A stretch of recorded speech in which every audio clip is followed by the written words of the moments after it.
ఎన్నింటికి వస్తారు? ఎన్నింటికి వస్తారు?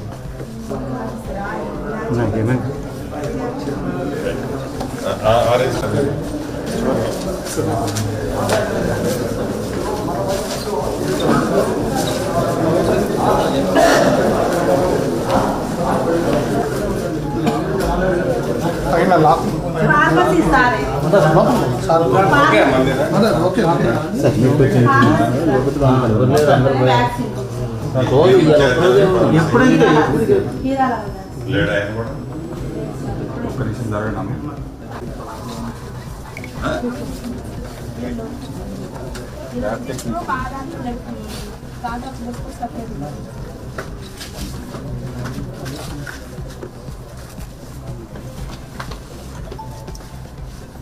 ఇదేంటిది? ఇందాక రిజిస్టర్ తెస్తున్నాను పోయింది కదా ఆమె డాక్టర్ గారు. నేను తిరుమలాపాలెం హాస్పిటల్లో పిఎస్సిలో ఉన్నాను.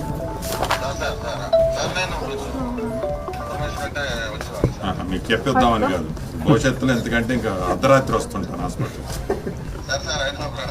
అర్ధరాత్రి వస్తాను. ఇక్కడ ఎవరైతే ముగ్గురు ఉన్నారు ఇప్పుడు స్టాఫ్, నేను గ్రీనింగ్తో అండర్లైన్ చేశాను. రిమైనింగ్ బ్యాలెన్స్ మొత్తం కూడా ఎక్స్పల్నేషన్ కాల్ఫర్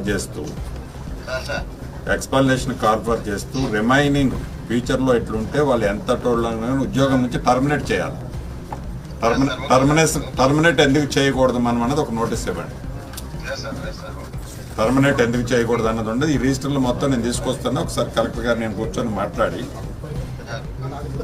దీని మీద మనం స్టెప్ ఏం తీసుకోవాలో చూసుకుంటుంది. మనం యాక్షన్ తీసుకోవాలి. ఇట్లా వదిలేస్తే కష్టం. మనం కొన్ని కోట్లు ఖర్చు పెడతాం హెల్త్ కోసం.